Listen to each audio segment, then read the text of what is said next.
Hi guys, here is how you can convert your normal photos to Ghibli style images. Now here is our sample image and we have downloaded this from Pixabay. Here is the image. Let's convert this to Ghibli images.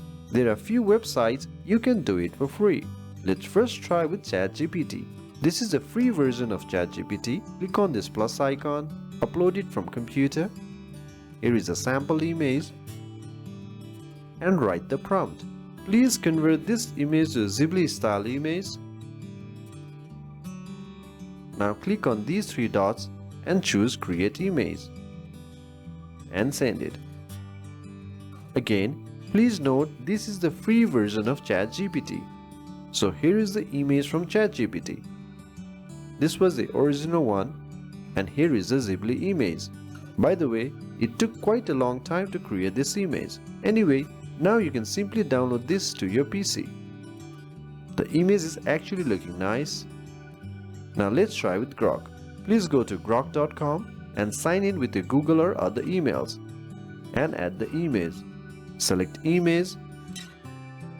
I will use the same sample image and I will use the same prompt.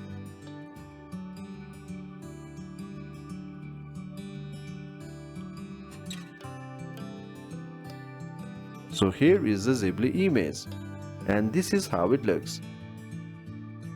This was from ChatGPT and this was created by Grok. Now let's try with this GhibliAI app. This is not free. You will get 5 credits when you sign up, which can be used for a single image. Let me upload the image. All prompts are already set. I will leave this trend to default and generate images. So all 5 free credits are being used. So this is the output. Not sure if it looked more of Ghibli image. Anyway, you can use Grok for free as of now. ChatGPT have some limitation for free users. Hope this video was useful. Thank you very much.